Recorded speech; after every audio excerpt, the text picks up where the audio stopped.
We start recording now. Good evening, first session beginning. And I'm going to now share my screen so that we can go through the agenda and just do some quick notes and refreshers based on session one, and then into the meat of the matter. That is our guest speaker, Mr. Mark Brown. I'm hoping that everybody now can officially see this screen.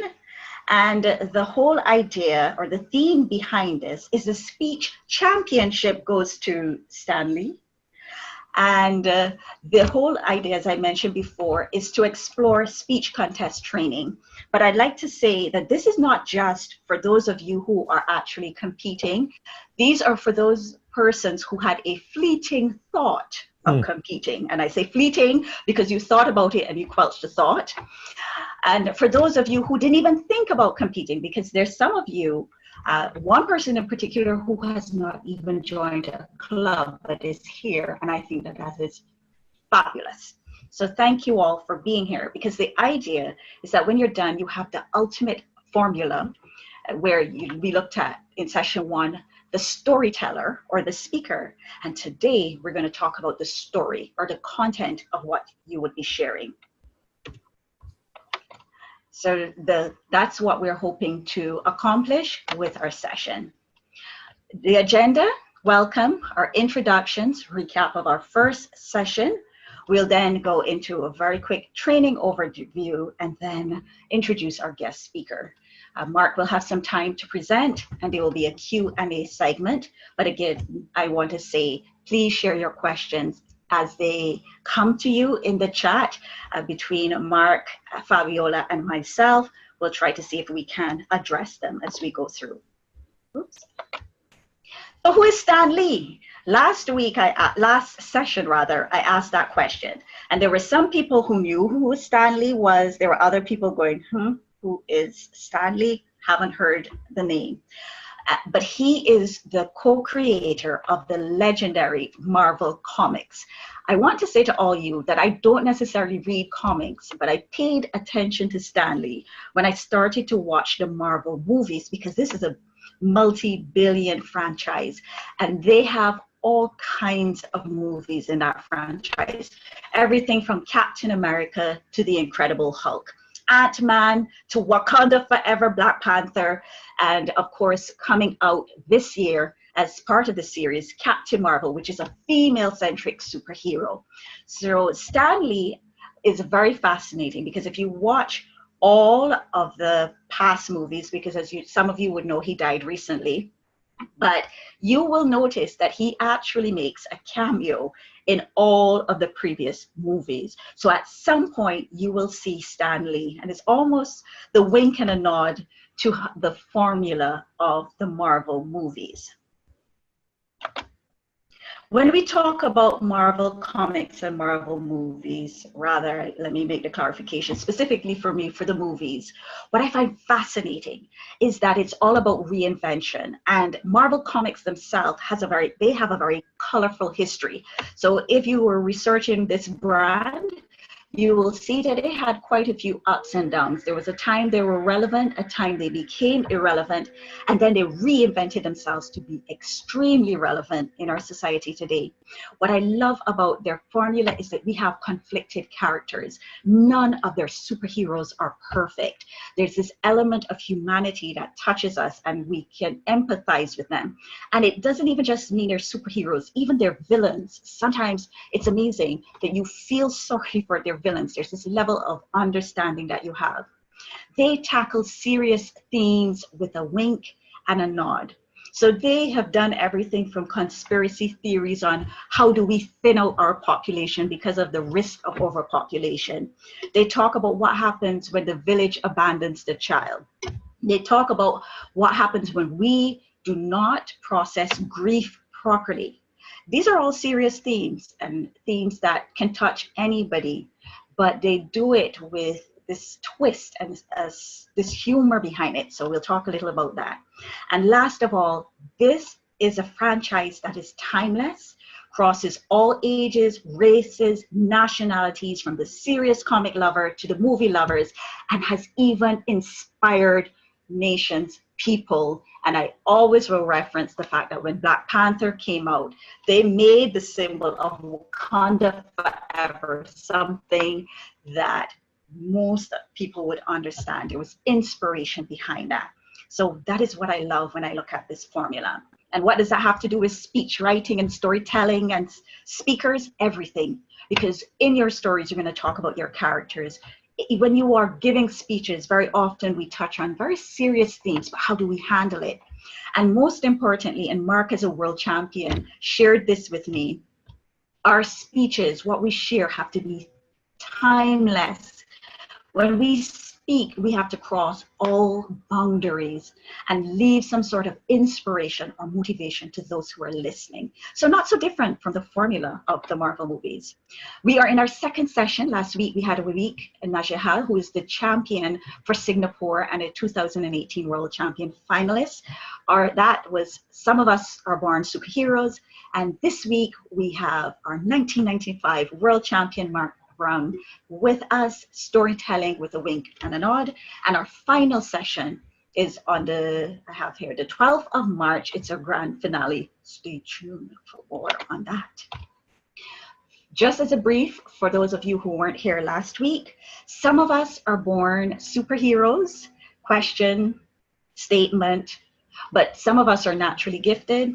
Some of us come across our journey as an accident, and we shared she was an accidental champion, assistance and skill, and that's all talking about our journey and where we start. But one thing we all have in common is that we have to practice. Every single one of those superheroes there, whether you were bitten by a radioactive spider, whether you drank the portion of a flower, or you were naturally gifted, you have to practice. We talked about the fact that there's imperfection in them, but they all were fighting or are fighting for something bigger than themselves. And that's what happens when we're speaking. It's about something bigger than ourselves. And then we talked about the psychology of battle, the mental preparation and the psychology that goes behind speaking. And we concluded that superheroes are not that far from speech contestants. We're all superheroes. So for today's session, very quickly, I referenced this already, but when it comes to Marvel movies, and some of you who are Marvel fans, please share some of the themes that you have found very fascinating in a Marvel movie. So put that in the chat. I know some of you have watched these movies because you could tell me in the last session. Tell me some of the themes that really spoke to you when you watched them. And it could be any of the movies. But I just put here, for example, in Iron Man, they looked at how fear can cripple a nation. Captain America's Civil War, what happens when grief and hate consumes us. Black Panther, what happens when we abandon a child? What are the repercussions for that? And then, of course, storytelling with a wink and a nod. So one of my favorite scenes when I was watching Ant-Man, which coincidentally was not a movie I thought I would enjoy or like, but in Ant-Man, there is this scene between a father and daughter. And in that scene, he tells his daughter why he does not want her to do something dangerous and the loss that he felt because he couldn't help her mother. And that scene is very touching, and you're feeling the moment. And the main character for Ant-Man spoils it by clapping.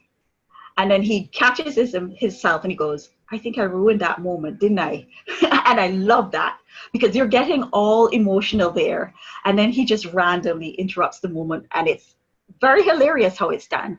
And sometimes that's what comes across with speeches, is that it's the unexpected journey for our audience and our listener. They shouldn't be able to predict everything that's going to happen. At least that's what I think for the best speeches, but we have a champion to share even more. But this idea of being able to tell serious stories, but don't make our audience feel when they're done that it's so heavy and so weighty that they go home instead of inspired, feeling like they've just added another burden to their shoulder. So storytelling with a wink and a nod. When we look at it, I want to share some ideas here, and Mark will probably discuss this in some more detail, but the whole idea is to keep your audience wanting more. Anytime you watch a Marvel movie, you can tell who are the true fans because they do not leave when the credits start rolling. Marvel movie fans sit until the very last line of the credits roll. And sometimes it's so tiny you cannot even see it. But the reason they do that is because they know something more is coming. It's a teaser. Like they're anticipating more. And I was reading a book by Malcolm Gladwell, and he said, this is about writing, that good writing does not succeed or fail on the strength of its ability to persuade, not the kind of writing, at least for his book. He says it succeeds or fails in its ability to engage you, to make you think, and to give you a glimpse into someone else's head, even if in the end you decide that that head is not where you'd really like to be. So the idea is that our speeches is something that makes people think, it engages them, gives them a glimpse. And I was watching a webinar with Darren and Mark, and Darren is another world champion, past world champion, and they've been doing some fantastic webinars on storytelling. And there was something that they shared that I really enjoyed in terms of the fact that when you tell your story, you never know who you motivate to tell theirs. And again, I thought that that was powerful. The second part of your formula has to do with your hook, and we can talk a little bit more about the hook, and also your choice of language. So what is it that how do you phrase out your speech so that it's interesting to the listener? So that concludes the synergy between the Marvel movies and the storytelling formula for speeches. And I will now yield all my talking to our guest speaker, because I know he's who you're waiting for, and I'm not going to delay that anymore, because I think it's very exciting to have him with us. So Mark Brown, of course, 1995 world champion, and he did that by defeating more than 20,000 contestants to win the coveted prize. He's a coach, and he has clients all over the world.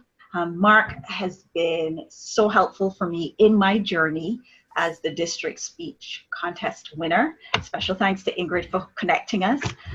But Mark is originally from Jamaica, so he does have a special connection to the Caribbean.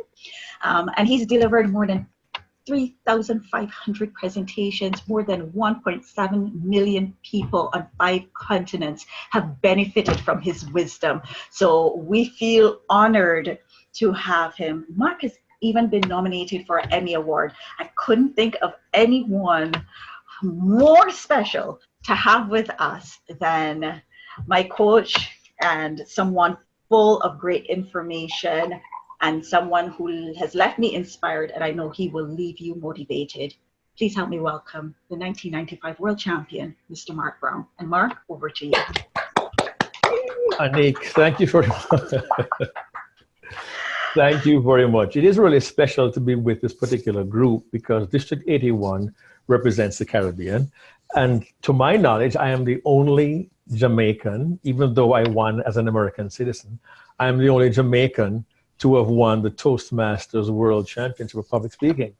And of interest to certainly my Jamaican Toastmasters is that the Jamaican Toastmasters group was formed in 1984 by my uncle. My uncle was a Supreme Court judge in Jamaica, Justice Courtney Orr. He has since passed. But he was the man who brought the Toastmasters program to Jamaica back in 1984. And from that first club, I think they were called Trailblazers. From that club, Jamaica had their first conference in 1996 as a guest speaker there. I can't believe that was 23 years ago. Mm-hmm. And clubs all over the Caribbean have grown and been built. And now District 81 lets the world know that you are there. I was pleased to go back to Jamaica several times to speak. I've been to Grand Cayman to speak there as well. But I guess the greatest pleasure will be at some point to be able to visit every country in the district at some point in time before I get old and gray. And if I get old and gray, I won't look as good as Fabiola looks with gray hair. I know that. I had a joy of going to Curacao as well, and she was my host when I was there. I forget how many years ago that was.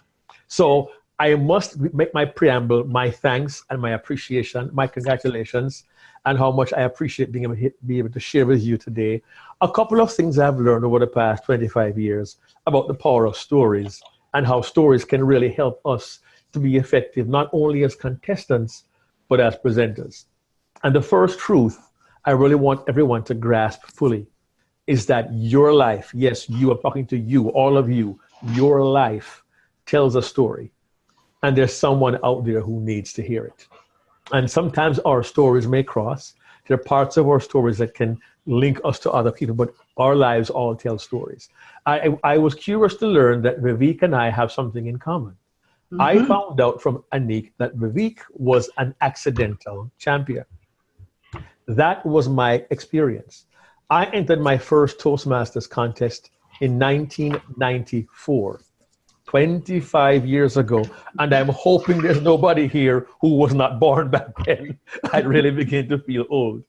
But if so, do not raise your hands, okay? But I entered my first contest in 1994, around this time of the year, when I was brand new to Reader's Digest Toastmasters with absolutely no intention of entering the contest. Back then we had 2 conferences a year, 2 contests a year, 2 sets of contests. In the springtime now, we had the international speech and the evaluation contest. And later in the year, we had the humorous and the table topics contest. My job at my club was supposed to be the target speaker, the test speaker, for the evaluation contest. I was very green, very new, and didn't know what in the world I was doing. Nonetheless, 2 hours before my club contest took place, I got a phone call from my then area governor, our club member and my club mentor, Skip McCarthy. He said, Mark, I know you are supposed to be our target speaker. You were scheduled for that role, but I need a favor. Dennis, who is in the international contest, has a meeting at lunch and he can't make it. Will you take his place? Now, Readers Digest is a corporate club. We meet at lunchtime during the week, and Dennis, a contestant, had to go to a meeting. Being Jamaican, being willing, I said, yeah, man, no problem, man. What do you mean? Which means, of course, yes. And I was accepted. What Skip did not know, what nobody knew, was that my speech was not written. My speech was 3 bullet points on a 3x5 card because my goal was to get a good evaluation to help me to write a speech properly. So with my 3x5 card and my 3 bullet points, I gave my speech, and wonder of wonders, I was named my club champion. And I thought I was done. I was told, hey, Mark, nice job. You're going to go compete again. I said, why? Because you must now go to area. Area, what's that? Area is bigger than club. You got to go. Okay, when's the contest? Tonight. I suggest to club presidents, do not schedule your club contest the same day of the area contest. Not a good idea. Nonetheless, I stayed up late at work. I went to our area contest and I placed second, and I said, great, I'm done. I was told, no, you're not done yet. I said, why? Because there is a rule in Toastmasters. In areas with 4 or fewer clubs, you're allowed to advance first and second place to the next level, which is called division. I'm like, division? Yes. When? In 3 weeks. Fine, I'll go. Wonder of wonders, I beat the lady who beat me in area, and I was a division champion, and I thought I was done. I was told, no, but wait, there's more. I said, what do you mean more? Yes, you must now go to district. I said, where? They said, New Jersey. I said, when? On a Sunday. I said, I cannot go. I have to go to church on Sunday because I know I need God. And my division director then called the division governor. I mean, she literally shook me. You don't understand, Mark. You are our division champion. You have to go. So I said, okay, I'll go. And I went to district, and I knew nobody there but the guy who took me in his car. And at the district, they had over 200 people, a larger crowd. And they began to laugh at my stupid, ridiculous humor. And I was enjoying it. And the man who took me there, a fellow Toastmaster from New York, sat in the back of the room. And I looked up during my talk. People are laughing. I'm having a good time. I have no script. I'm kind of winging the whole thing. And the guy's waving at me.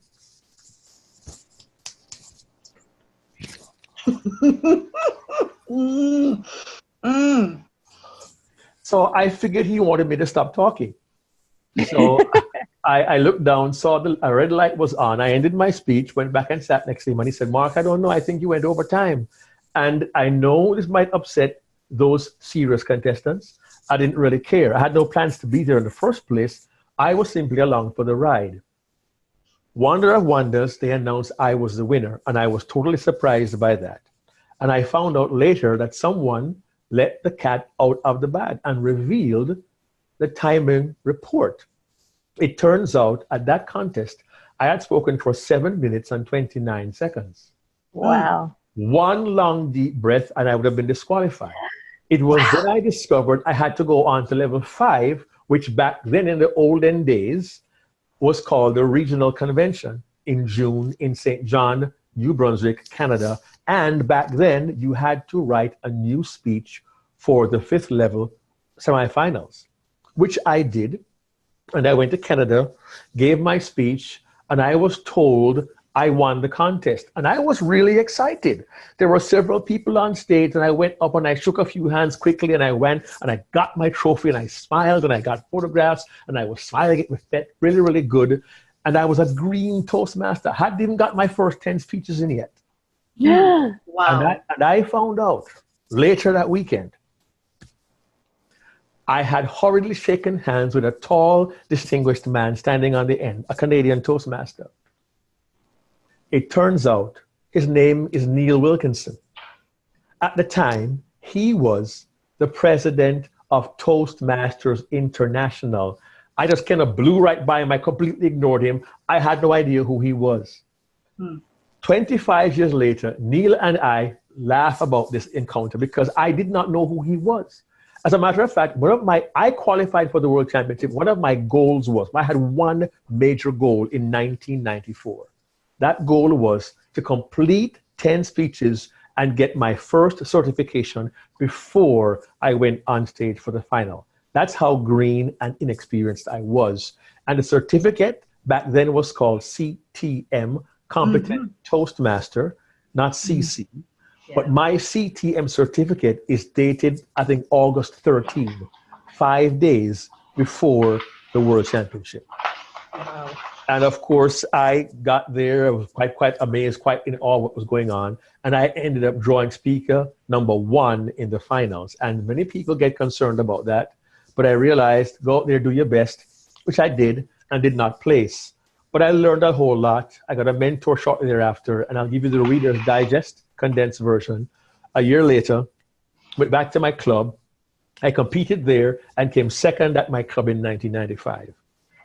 The little known rule is areas of 4 or fewer clubs, they allow first and second to advance. And I got a second chance in 95, which I took, won area, division, district, won the region contest with my second speech. And then my third speech I used in 95, which many of you may have seen on video, called A Second Chance. It's out there on YouTube. And that was a speech that won me the final. And I will tell you what I did that year, I would not advise anyone to do. But I had worked from the end of June till early August. I'd worked on a speech for the finals that was not very good. I spent 6 weeks on it. And August 1st, I tossed my speech out, did a brand new rewrite of an old speech, and that became my winning speech. I spent less than 3 weeks on that speech. So much so, only my coach and my family saw me give that speech until I went on that stage in 95 and won it. The blessing was certainly mine, but since then, that was the beginning of the journey of the responsibility of then sharing what I've learned over the last 24 years with audiences on 5 continents. I count myself to be among men most blessed. And I just told you a brief, short part of my story. And some will say, wow, what a great story. Jamaican immigrant, he goes to America and he does this, becomes a world champion. That's pretty awesome. It's only one part of my story. What fascinates people is that when I left Jamaica, I was 18. I had 2 suitcases and I had $40 to my name when I came to America. And people go, wow, what a great story. But here's the thing. It may sound fantastic to you, it may sound amazing, but your story does not need to be sensational to be effective. Your story can be simple, your story can be true, and not totally amazing. Your story simply has to do one major thing: connect emotionally with people in your audience. And I know, piggybacking to an extreme of superheroes and all that, we think of these fantastic people who go through all the grief and sorrow. They lost a loved one. Batman, Bruce Wayne lost his parents and he became a bat to avenge it. That's really wonderful. But sometimes your story can be simple, but just as touching. It could be about your relationship with a child, that something happened with a child that touched you. It could have been an encounter you had with somebody down the street last week, something you saw on the news, a film that you saw that touched you in a special way. I used a Disney cartoon, for goodness sake, a Disney cartoon. I talked about the impact on my family, and it won me a world championship. You don't need to have crossed the Red Sea or climbed Mount Everest uphill, both ways, barefoot, backwards, for your story to be valid. It simply has to have a means of connecting with the audience. And many speakers make the mistake: I need to write a superhero story. I need to write a sensational story. Mark, I got nothing. I didn't survive cancer. I didn't cut my arm off when it grew back again. I didn't climb Mount Everest. I did not land on the moon like Neil Armstrong. I'm not the first Black US president. I'm not any of these things. Guess what? Surprise, surprise. Neither is your audience. Here's the truth. Your audience is you. Your day-to-day experiences, they can relate to. A job loss, they can relate to. Seeing a loved one get sick, they can relate to. Being frustrated trying to start your business, they can relate to. You don't need to climb Mount Everest or land on the moon for your story to be important. And a true superhero doesn't always wear a cape. A true superhero is somebody who has compassion, who does something for someone else. A true superhero comes in very simple ways. A true superhero is Joe. Joe is a guy I met when I was refereeing football in New York 20 years ago. They called him the Terror because he would terrorize the defense. Good ball player. He was almost 40 years old and just as fast as boys who were half his age. But I saw Joe one day in Mount Vernon, New York, in an unusual place. I was at my apartment on the porch, and I heard this sound down the street. And it was the garbage truck. To my surprise, Joe was on the back of the garbage truck. Mr. Brown, you all right? Hey, well, go on, Terror, you all right? Yeah, man, cool, no problem. And we discussed football once in a while. If I had heavy trash, he said, give it to me, I'll take care of it. So I said, Joe in the week, with the garbage, on a weekend at the football field. But I traveled a lot for my job, and I left my wife and small kids at home. I was gone one winter day, like in January, February. It was cold. It had snowed the night before. And I called my wife to ask her how the day went. She said, no, honey, morning was tough. I had to get the kids ready to go to school. It had snowed. We parked on the street, and I had to get the car dug out, and I had to try to clean the windshield, and the baby was crying, and I was feeling so upset. And this man pulled up and said, you're Miss Brown, Mark Brown's wife. She says, yes. Hold on a second. So, honey, the guy pulled over his car, opened his trunk, pulled out a shovel. He dug my car out. He took my key, started the engine, run the heater so the car would get warmed up. He cleaned off all the snow, helped me get the kids in the car, and said, Miss Brown, take care. Tell Mr. Brown hi for me. And he was gone. And it was Joe. It wasn't Joe the garbage man. It wasn't Joe the football player. To my wife that day, it was Joe, the superhero. And all he did was help a lady with her children to get her car cleaned off to go out the day. Simple story, 100% true, no hyperbole or embellishment. But to my wife on that Tuesday morning, Joe was a superhero. Now, simple story, and I am not a betting man. But I would bet there's some people here right now who are feeling something emotionally inside because either A, you have helped somebody when they needed it, or B, somebody helped you when you needed it. It's a common experience. It's the common that connects us. And even with the superheroes, it's a common value system that we can relate to, that we can share with each other. And that's what makes our speeches come alive. When we understand emotionally, we connect with the audience in some way. We can relate. We can understand. Peter Parker, his uncle being killed. You can relate. Superman, his family is destroyed. He gets sent to this place called Smallville. You go through all of them. There's always a common emotional bond. And you may say, well, my story is not that fantastic, but it doesn't have to be fantastic. One person's mundane is another person's magnificent. One person's mundane is another person's magnificent. So please understand, your story may seem simple to you, but there's an old saying that says this: you can't see the forest for the trees because you're too close to it. You live your life every day. That's your existence. It seems normal to you. But to somebody else, wow, I admire that. I appreciate that. I love your story. And you may wonder, I didn't think it was that fantastic. It's not fantastic. It just touches somebody else by having that emotional connection. And stories are very helpful in giving speeches. I've heard several speeches big on concept and idea and principle, but they lack the human connection, the emotional bond that the stories provide. And your story is important because, true, we can tell other people's stories. And I've been to Toastmasters contests where one man stood up, eloquent, sharp, and he told a powerful story of a girl who was born and she had polio, she couldn't walk, and she determined, I'm going to get up one day, I'm going to walk, I'm going to run one day. And eventually Wilma Rudolph, an American runner, went to the Olympics for the USA and won gold. Incredible story. And when the man was done, I thought to myself, excuse me, you know what?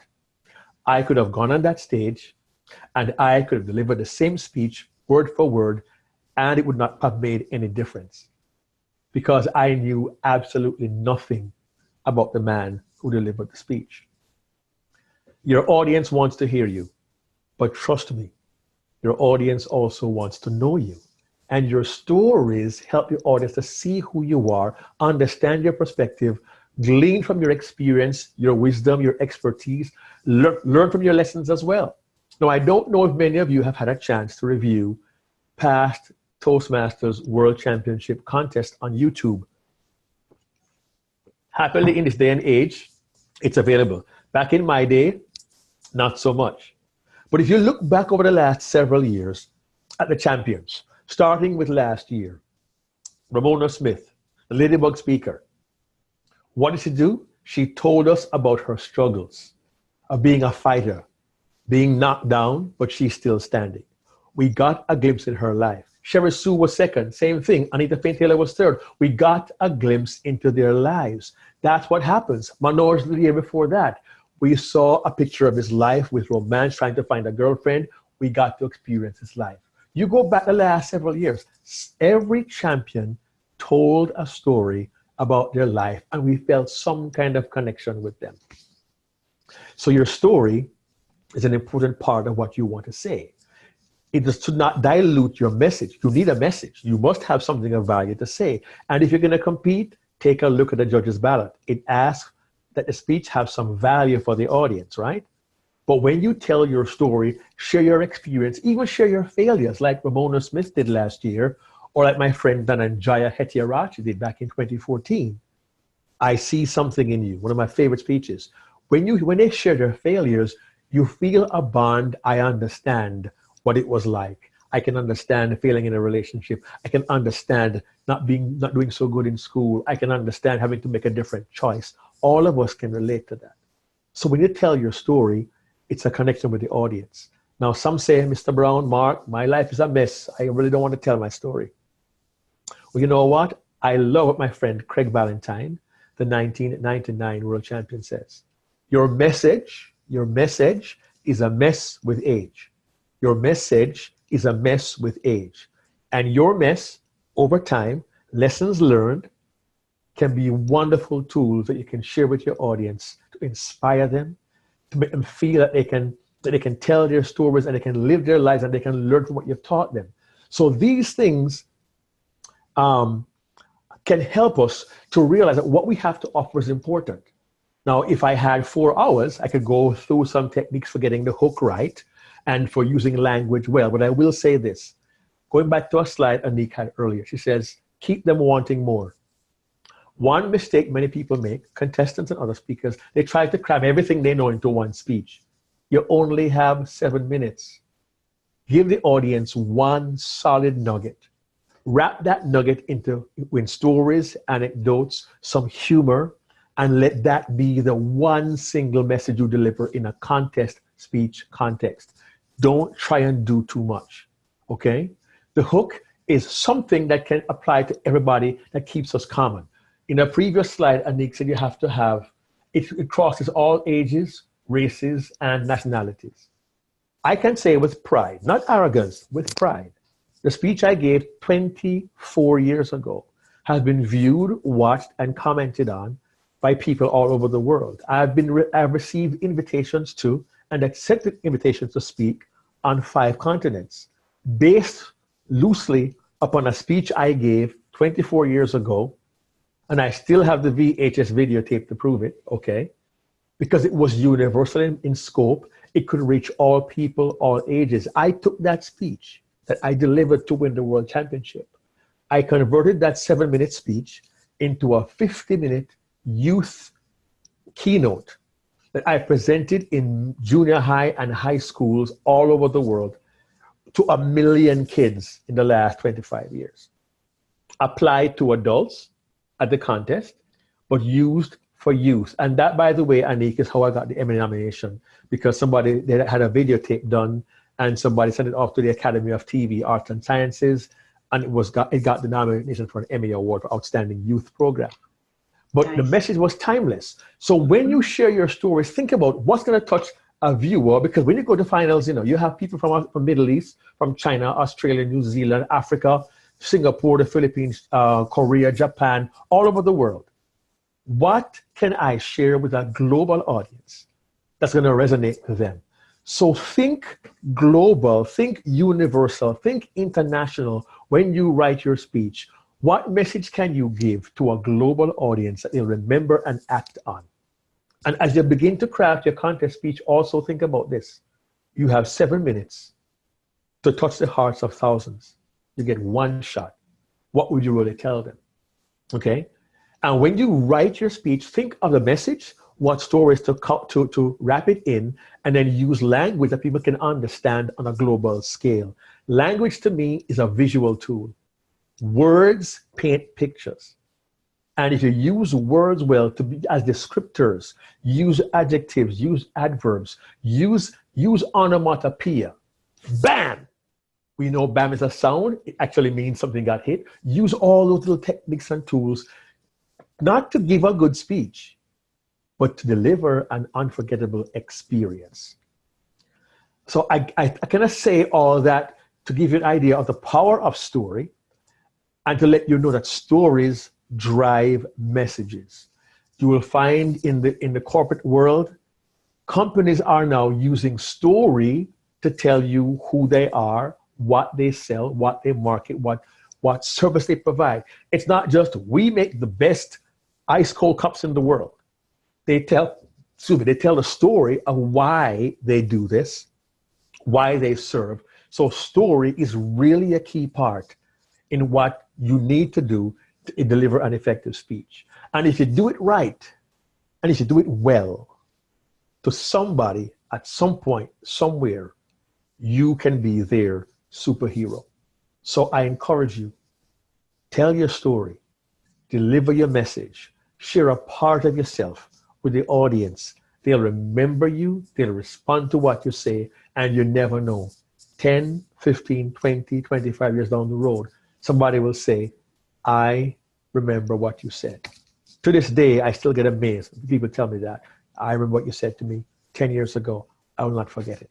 So I encourage you, beyond the contest, a trophy is nice, but tell your story. Leave your message. Inspire your audience. You never know whose lives you can touch.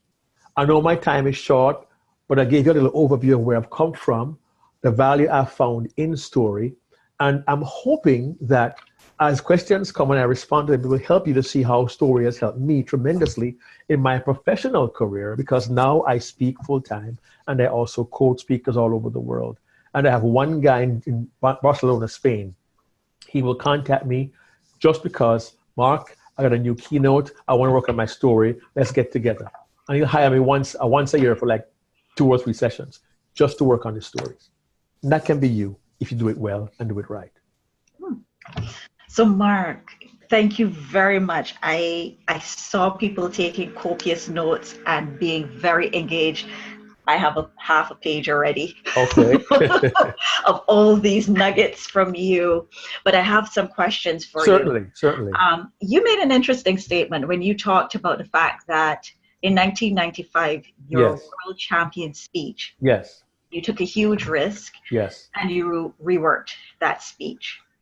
And it's interesting for me to hear that, because I think you went with your heart. Was it that, you felt like something in the first speech was not quite resonating with you and you went with your heart? So could you tell us why you made that decision? Because I think I know I struggled with that last year. And this whole idea of, trying to get that speech, but is it also following your heart, what your heart is telling you about the message and the story? Good question. I had a mentor. I still call him the master mentor, David Brooks, 1990 world champion. And he was guiding me through the learning process. And I had made a decision. In 1994, I made a decision. If I ever get back to the finals, I'm going to give a speech on integrity. That was my goal in August of 94 after I lost. So it was in my head, planned from a year earlier. June rolls around, I win my region, good. I'm going to work on my speech on integrity, and I'm going to rehearse. I'm going to make it good. And it was, at best, an okay speech. And I vividly recall writing David a letter. Now, for the young millennials on the line, a letter is a thing with paper. You put pencil together and you write, never mind. And I wrote him a letter and I said, David, this is not my best work. You, my audience, my family, and my God deserve my best. And this is not it.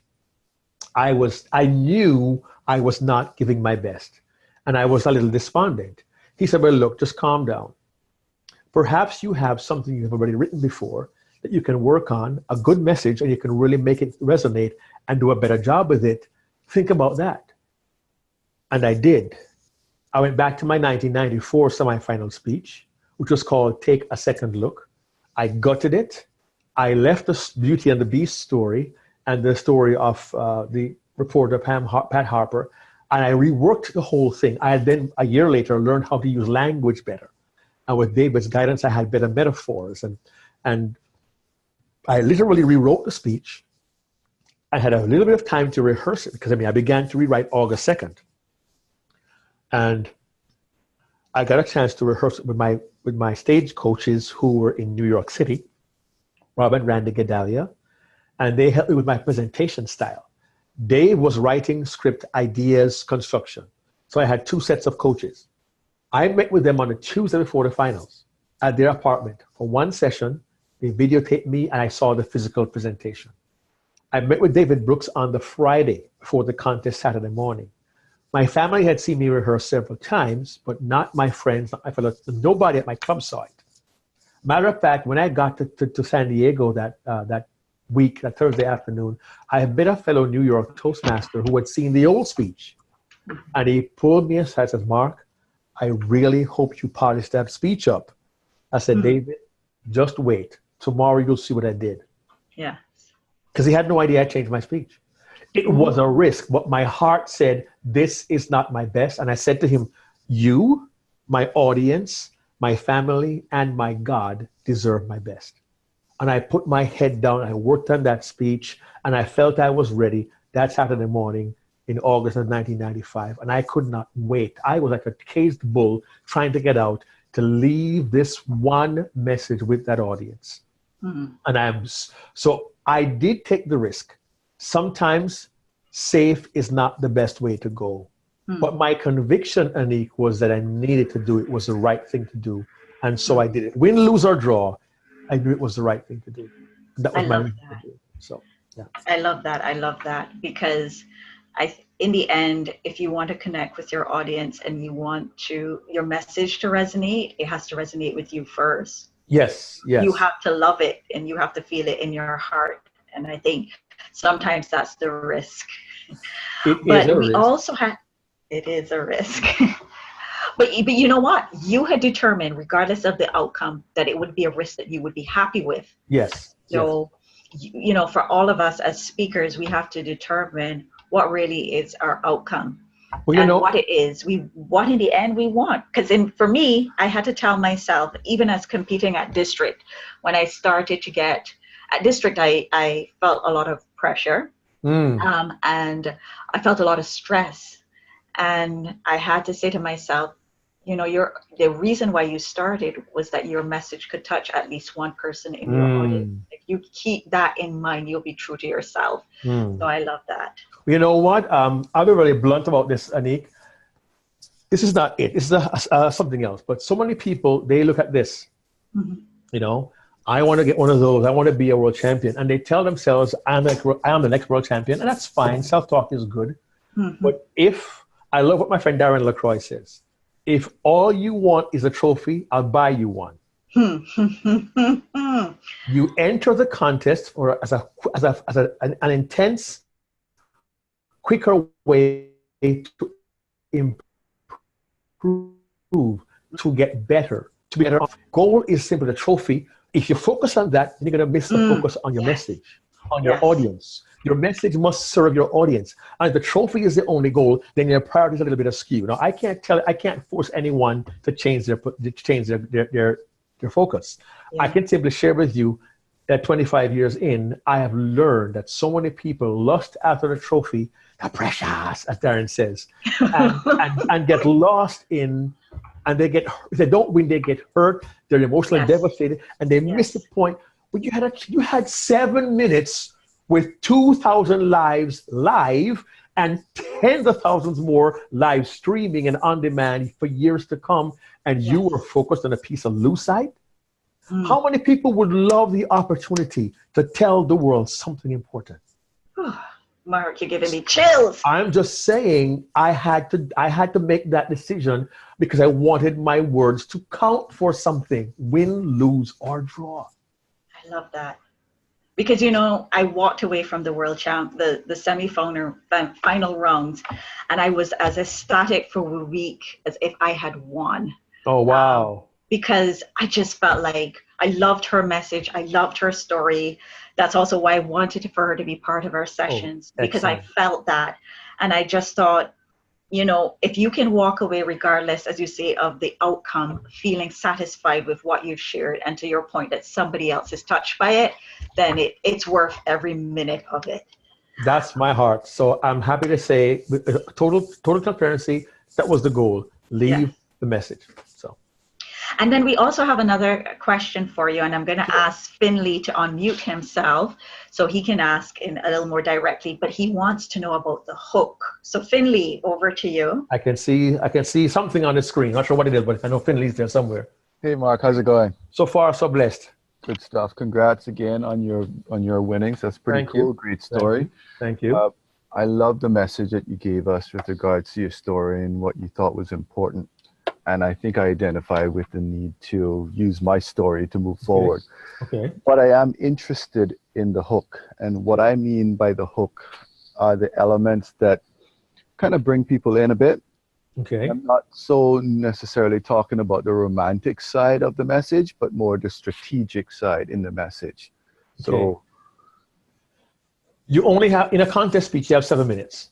So people are really very concerned about the opening, because the opening, you got to get them early. Hook them early with the opening. And people think the opening is supposed to be an attention getter, okay? So that's only half true.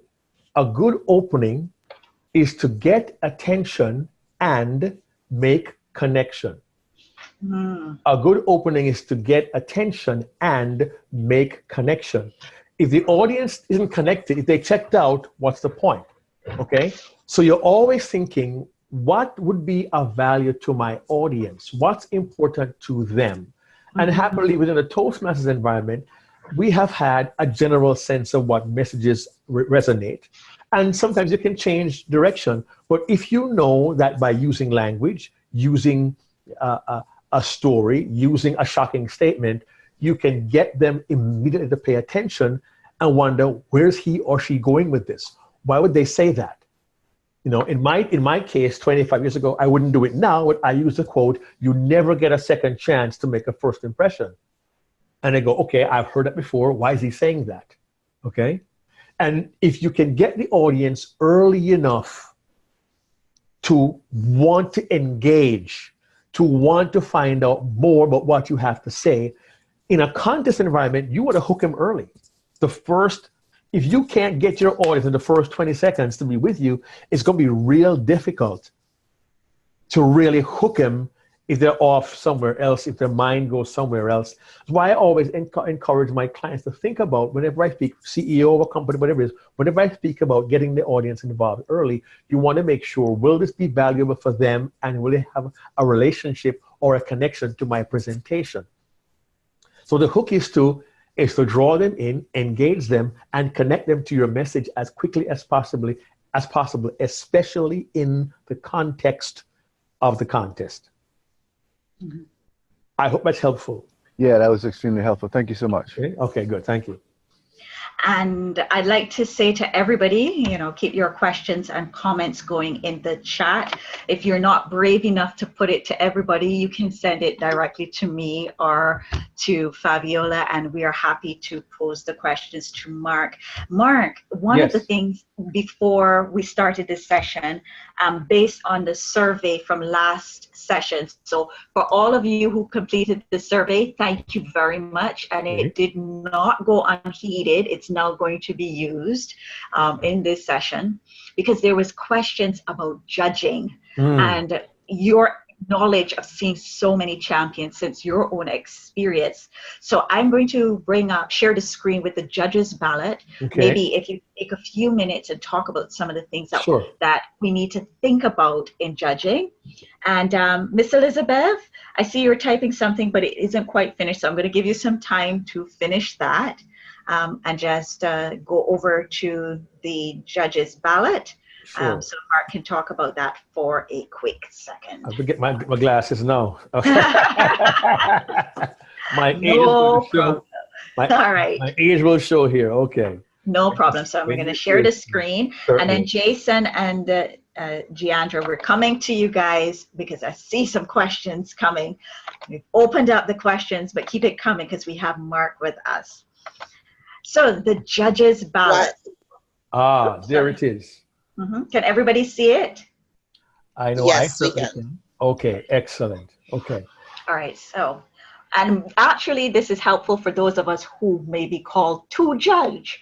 This is also important. So, Mark, if you can just quickly talk. Very briefly. The judges are given criteria that's laid out here in the speech contest ballot, and I will need my glasses. Okay, that's fine. You will see. You'll see speech development, effectiveness, value, physical voice, manner, appropriateness, and correctness, total score of 100 points possible.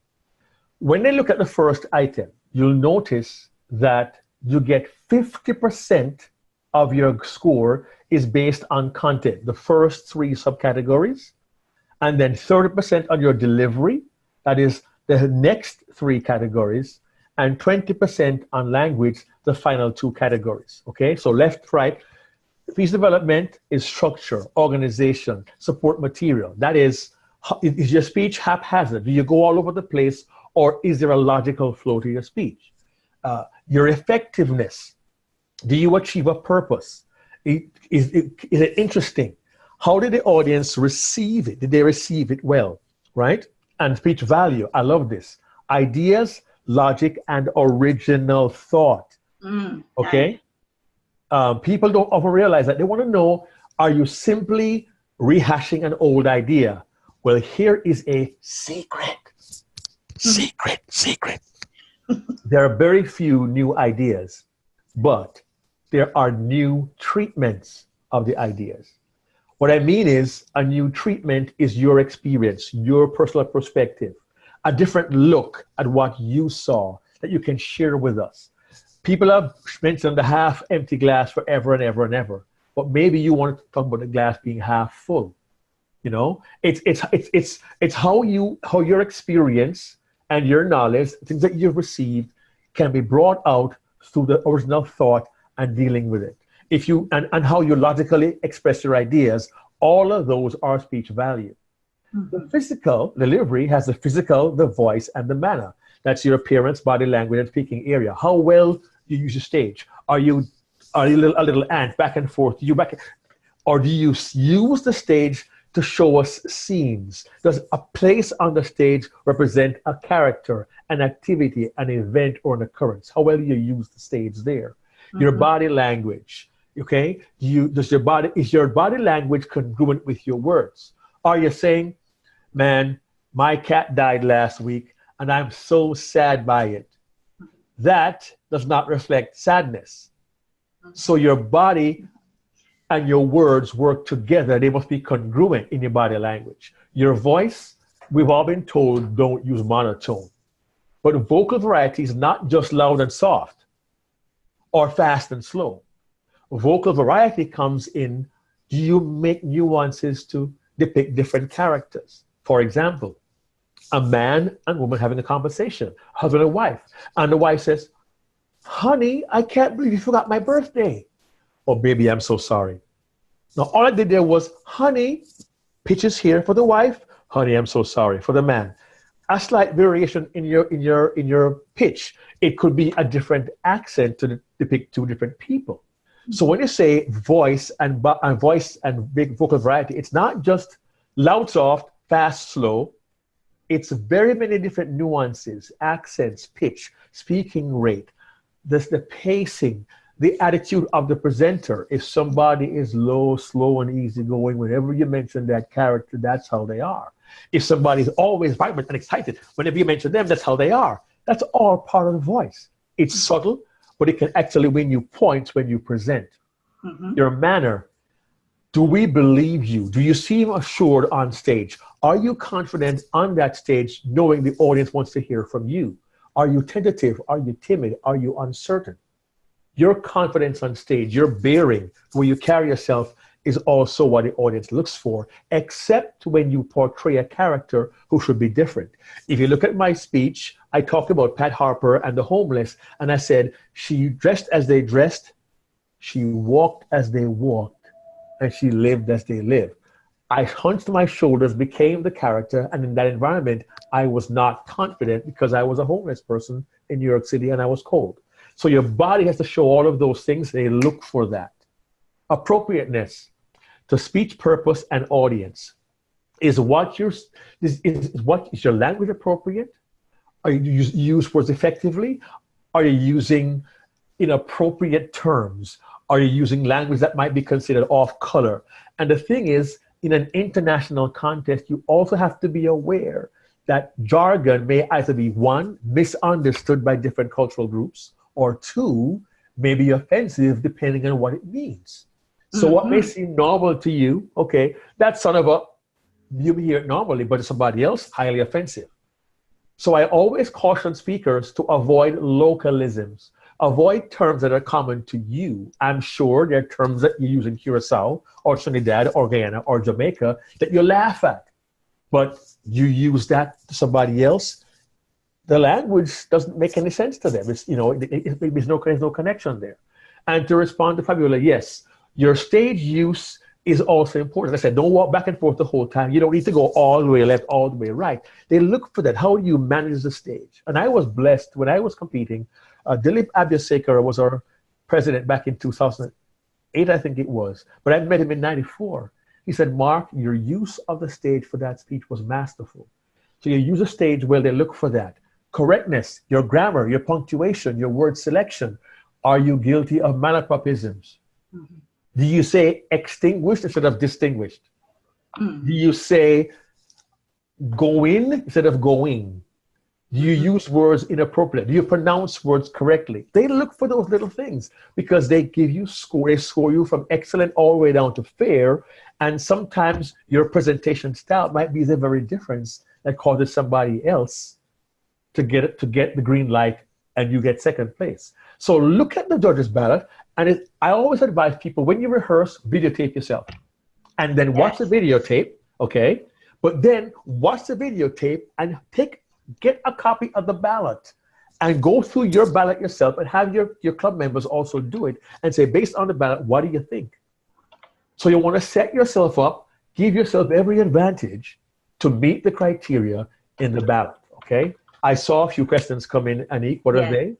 All right, so Mark, let's start with quite a few. So Fabiola asked about working the stage, and in fact, we had another question coming out of Curacao from Michelle. How do you create stage presence? And it's interesting because anybody who watched Ramona last year, and Mark, you and I talked about it, right? She was the one contestant who worked that stage purposefully that I remembered. So stage presence. Yes, well, first of all, Ramona had 3 significant life events. And what she did was she said, for us to be sure we knew what they were, round 1, round 2, round 3. But round 1, college or marriage, she went to a particular spot on the stage every time she mentioned a marriage after 8 months. When she mentioned college, she went to a certain point on stage. I failed college 4 times. And her contest, and she lost and she failed. She went to a specific spot on stage. And every time she referenced it, she planted herself at that location so the audience can visualize. She could have stood there and said nothing. We'd say, yep, marriage. Because she made a hologram. She set that location so the audience knew whenever she went there, that's what she meant. Some speakers are back and forth, walking back and forth, and he was just keep still. One simple word of advice. Whenever you deliver a valuable line, stand still, face your audience, and deliver it. Never deliver a point of wisdom while you're moving. Unless it has to do with physically moving. If your point of wisdom is sometimes you're going to slow down and just stop. In that case, you have to move. You have to move. But generally, if you're going to deliver a point of wisdom, stand your ground, look at the audience, deliver the line, and pause 2 seconds, and it sink in. Yes. Okay? And Sherry Sue, she's a very tiny person, but she also had something very interesting. In fact, when she ended, I believe she was back in the audience, and we understood without her even saying a word what she was talking about because of the message in her speech. In her semifinal or the final?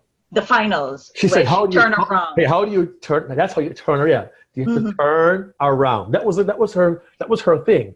You knew when she got there, she's going to turn around. But she used the stage masterfully to not only use the words, she let her actions reinforce her words. Okay. Sherry let her actions reinforce her words.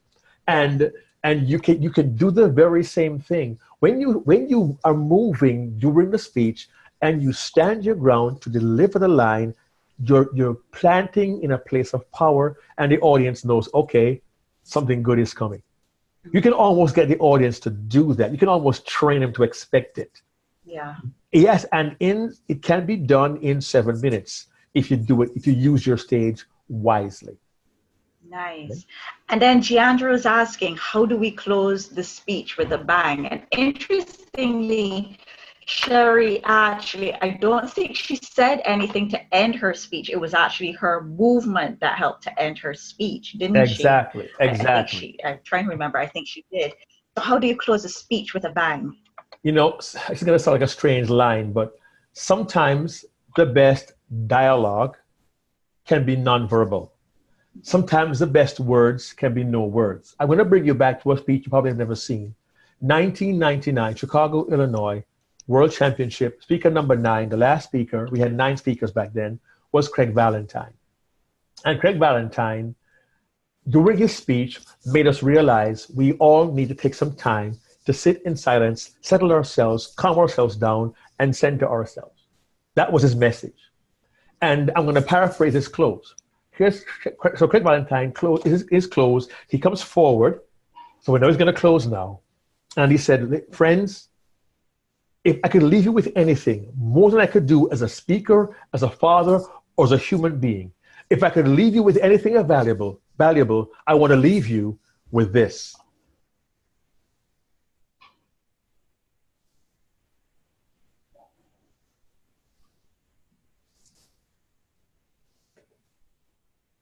And he ended his speech not speaking. Why? To reinforce the message that silence is important. So his ending wasn't great words. His ending reinforced his message. He's talking about being silent. What did he do? He ended in silence. Sherry Sue, how'd she end? She turned around. Bellanjay Hidarachi, he ended. When I look at you, I see something, but I don't know. And they went, what it is. He ended with the audience still responding. Darren Tay, outsmart and the audience said outlast because it was his refrain. Yes. But you have to figure out what is the best way for your message to come across to your audience. So a bang may not be loud words or drama. For Craig, it was silence. For Sherry, it was turning around. For you can be creative, but you want to make it memorable. Support your message so the audience will respond to what you're trying to teach them. Yeah. But it may sound like a cop-out, but there are different ways to end your speech, okay? But if you want to end in a creative way that is memorable, that will reinforce your message, and that will have an impact on the judges and on the audience. So then, Mark, we had a question. Can we end with a cliffhanger? Can we end with a cliffhanger? We could. We certainly could, because the audience is now thinking, what happened next? Movies often end with cliffhangers. Yes. You know, we don't know what the ending was. Did he go or did he not? Did he stay? Did she leave? We don't know. It can be very effective as long as the cliffhanger supports the objective of giving the audience a valuable message. If you're doing it just to be dramatic and we don't know what the message was, chances are you'll not get that much success in the content piece. It'd be great for delivery, maybe language, but if we walk away saying, wow, what happened? I know. What's the message? I don't know, but it's a pretty cool cliffhanger. They want something of value. You got to go back to speech value, item 3 on a judge's list, part of the bulk of the scoring, okay? And actually we got, so it's this, if you end the speech without a proper conclusion, when they ended with a cliffhanger, they got comments that they ended without a proper conclusion. So they used it for entertaining speeches. But I love how you clarify that, Mark. It's all about the fact that in the end, did the audience get your message, or are they completely lost by it all? Yes, and I speak within the context of the international speech contest. Humorous and entertaining, you have much more flexibility. But because I heard contest, I want to make you aware that judges are looking for these kinds of things. And they want to look, I think for the most part, they want some kind of closure so the audience can walk away saying, okay, if I do this, then that. Wow, I realize, you know what? I can do this, or I got to stop doing that. Always ask yourself at the end of your speech, contest speech, what do you want the audience to think, to feel, or to do? What do you want the audience to think, to feel, or to do after your presentation? That has a clear objective. And if you deliver the message correct, the audience will have some kind of action as a result of hearing your presentation. Yeah. So I love that. And for Angeline, what she's thinking, so it's your valuable lines during the speech is important, and then you connect that with your stage presence. So based on what you've shared. Yes, it's also a concept that if you're going to go from one point to another, you use some kind of transitional phrase. So you're discussing, who knows, you're arguing against marriage, because people, our divorce rate is so high, why bother to get married, for people to get married? On the other hand, I have noticed that people I know, that line, on the other hand, I have noticed with people that I know, you can deliver that transitional phrase by having a transition on stage. So transitional phrase, you can do a transition on stage. So as you move, on the other hand, they see movement. On the other hand, so you can actually use movement as a means of bridging different ideas in a presentation. It's a bit more of an advanced technique, but it's very, very effective when done properly. Okay. So Mark, we have about 7 minutes to just wrap up our Q&A. Sure, sure. And I want to wrap it up on this matter of feedback and input, because we have two that are very similar in that. So one question we had from Elizabeth was this matter of, having a coach or coaches. Okay. When does it become confusing with too much input? And I like that question because I felt like that was a little bit conflicting as I was practicing, because I wanted all this feedback, but then when you get all this feedback, it can be overwhelming. So coaches, when is too much? That starts the first day. The first day, you're going to start getting that, okay? Yes. Everybody has an opinion. That's fine. And I love what Darren LaCroix and I have agreed upon. Mm-hmm. There are two categories of feedback you can get. One is what I thought and felt. Right. And two is what I thought and felt and how you can improve it. Anybody is qualified to say, I saw that, I thought this, I felt this. Anybody can say that. A 5-year-old can say that. A parrot can say that. That's fine. And they're entitled to. But you have to ask yourself, who is truly qualified to say, I thought this, I felt that, but here's how you can really make your speech better.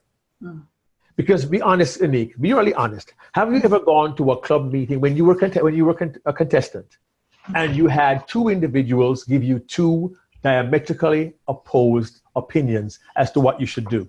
Mm-hmm. Right? It happens to all of us, okay? Yes. However, you want to align yourself with individuals who, in this particular case, have experience in the contest, who have experienced judges, those who have been to many a contest, who understand what happens. And, friends are going to tell you what they feel. Of course they will.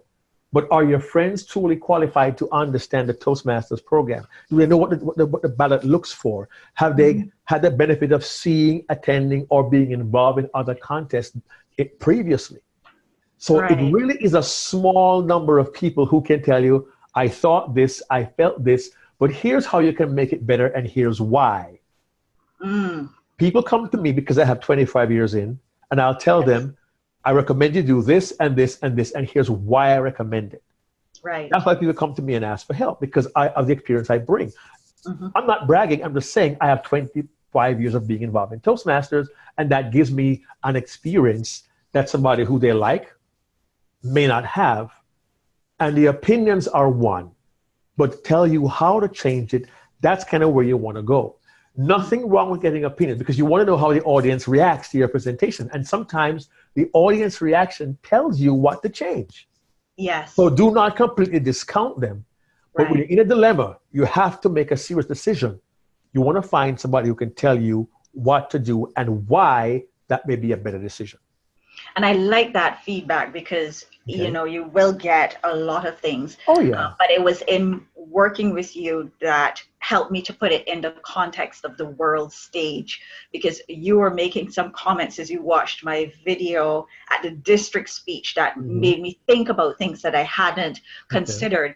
And I think that is why it's so important to have you here, because even at club level, District 81, we need a world champion. We need somebody to break through semifinals. We need somebody to at least get into the finals so we can show the potential and the powerful speakers that we have. But we can't do that if we are not understanding, even at club level, how we need to start structuring our speeches, our message, and considering this thing as bigger than ourselves. So I think it was great value in having you as a coach, because you were able to frame up a lot of that for me. Well, thank you. I appreciate that. There is one little caveat also I want to point out. And please hear my heart here. Sometimes you will hear an opinion that someone voices strongly. Someone like me, a world champion. However, never forget whose speech it is. You are the CEO of your own speech. And if in your heart you feel you need to do something, and you tell me, Mark, you know what? I'm going to go this way. I really feel strongly. You have my blessing. Trust me. Mm-hmm. I vividly recall when David and I were working together in 1995, and I got these comments about a particular statement. And I sent him back a fax of my script on paper with handwritten notes. And I said, I was told people didn't like this, but I believe in my heart I must say it. Therefore, the sentence remains. And he told me how much he loved me saying those 3 words. The sentence remains. Why? I was acting in that particular case on the strength of my conviction, based on my personality, my emotion, and that must never be diluted by people in your ear saying, Anik, you should do this. Finley, you must do that. Marjorie, you must do this. Sherry, don't say that. No, you have to follow your heart with the counsel of the experienced ones, and you decide, when I go out there, this is what I have to say. Oh, I love it. Love it. More chills. Fabiola, you were going to say something, and then I have our last comment from Mark, or question. Yes. Yes, I have a question. Now we are at the point of club level or going into area contests and so on. Right. A person that thinks about entering a contest doesn't know anything about the world stage. They are not thinking about being there at the moment. They're just thinking about, I need to finish my basic manual. Okay. What would be the one thing that they can focus on, and then after that first contest, they realize, hey, I have it in me. The drive, what would drive them to even go into a contest? I consider a contest an excellent way to learn a bit more quickly than giving one speech every 3 or 4 weeks.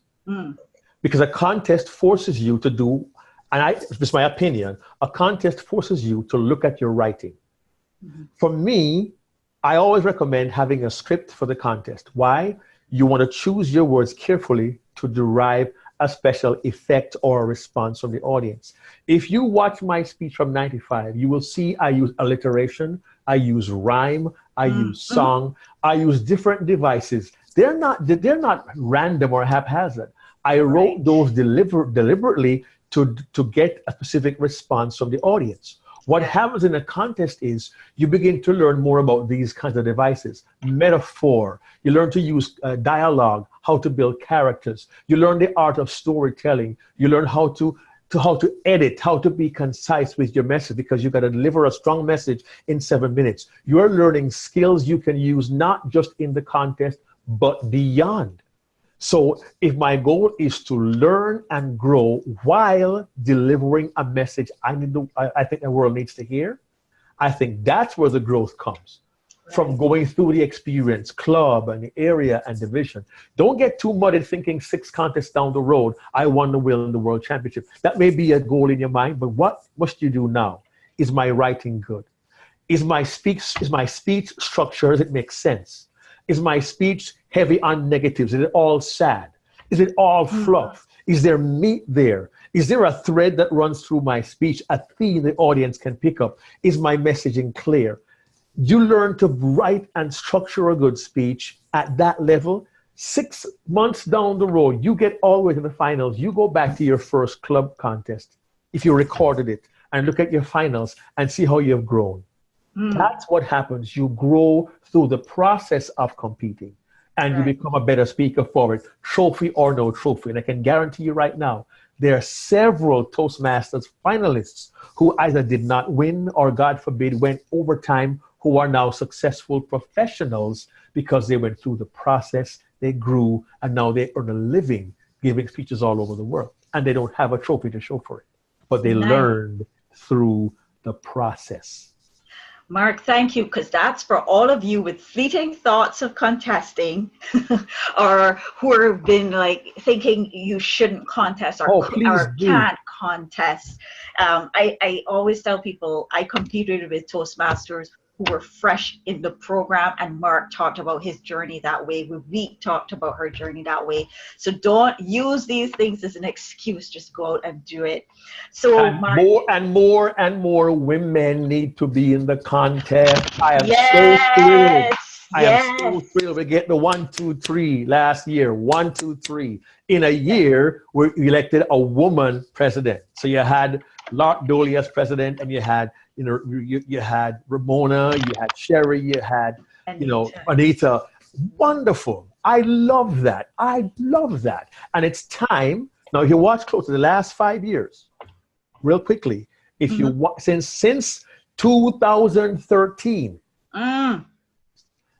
it's going to sound bad, but it's okay. I've been recorded. The last time a white American man won the contest was 2012. Okay? 2013, we had President Vasilev. He was from Bulgaria, living in Chicago. 14, Dhananjaya, Sri Lanka, on the Asian continent. 15, Mohammed Khatani, Saudi Arabia, Asian continent. 16, Darren Tay, Singapore, Asian continent. 17, Manoj Vasudevan, an Indian living in Singapore, Asian continent. Last year, an African-American woman with an Asian coming second. Do you hear me? Yes. Asia is telling the world, we will take over. I say it's time for the Caribbean to say, we're there too. We are here. I am with you. It's time for you to let the world know you are here. Okay, so I encourage all of you. I encourage all of you and anybody in here, sound of my voice, from the Caribbean who finds themselves from District 81 in the semifinal. I am happy, honored to offer my services for the whopping sum of US dollars. Yes, sir. Yes, sir. Okay. Okay. Woo. Okay. I mean that. I want my Caribbean brothers and sisters to show the world that I was not a fly-by-night, hurry-come-up chance person. Okay? I want you all to do your best. I've enjoyed my time in Jamaica, and the Caymans, and Curacao. I mean, I just want them to know we are here and we can show the world that we need to be seen as well. Let the Asians know their time has come and gone. Yes. Okay. Oh my goodness. And the comments are still coming in, but we are near to our time.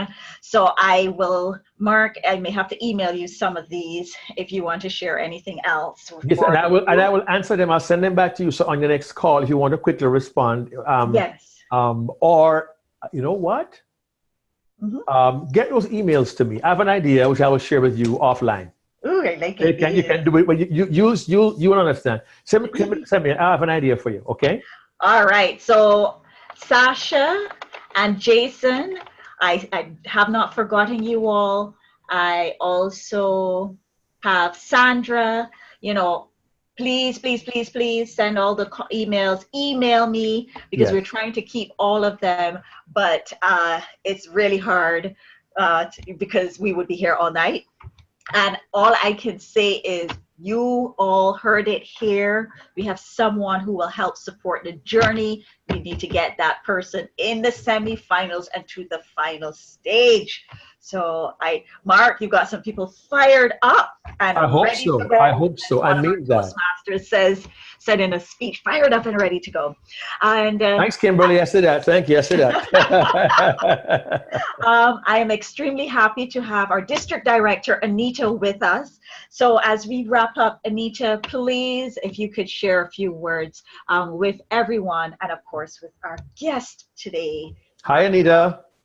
Hey, Mark. How are you? Blessed and highly favored. Good to see your face. Oh, my God. Can I use my lines, guy? Every time.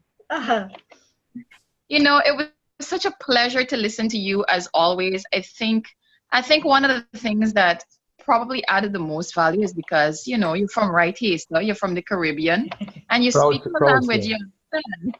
Yeah, man. Yeah, man. Yeah. But there are a few things that I think that you said that were very profound to me, and it's things that I truly believe, and I just want to summarize it a little bit. Sure. The truth is, as you said, it's really a game of risk. It's luck and chance, and it all depends on how it goes that day. It's a risk you have to take. And the truth is, everyone there gives of their best. So nobody is greater than or lesser than any other. Everyone is equally really good. So it's a risk you have to take to put yourself out there. But at the end of the day, it's not about whether you win or lose. It's what you would have learned from it, because you go in it with the idea of growing. Now, my take on it is that your speech is basically a product that you're marketing. And you know how it is. Everybody comes there, they have a challenge they face, a time when they hit rock bottom, and they had that one defining moment which everybody brings into their speech.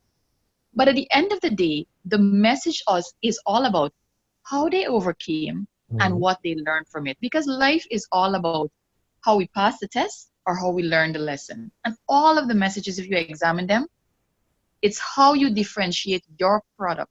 Because your speech is your product. How are you going to differentiate your product on the market, which is the audience?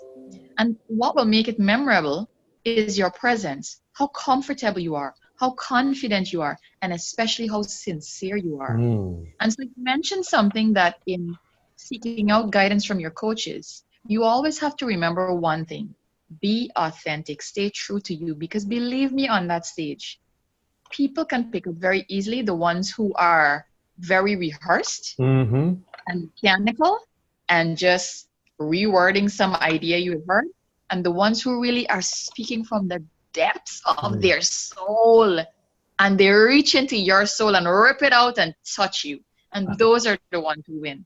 And so I think this is great insight.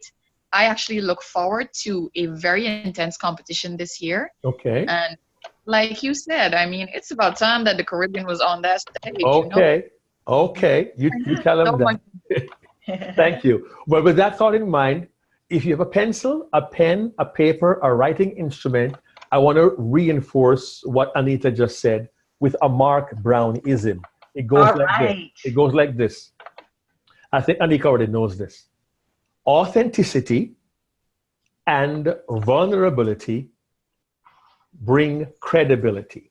Yes, sir. Authenticity and vulnerability bring credibility. You be who you are, genuine, honest as you can be. That was Ramona last year. That was definitely Dhananjaya in 2014. If you have not seen I See Something, you need to watch the speech I See Something. Okay? You'll see authenticity, vulnerability lends credibility. So go out there, share your message from your heart, let people know who you are, and let us know that our lives can be in some small way different because of what you have experienced that you share with us to help us live a better life. Thank you for the honor of serving you all tonight as well. Oi, Mark, thank you. I mean, I have a lot of your notes of some of the things you said. From one person's mundane is another person's magnificent.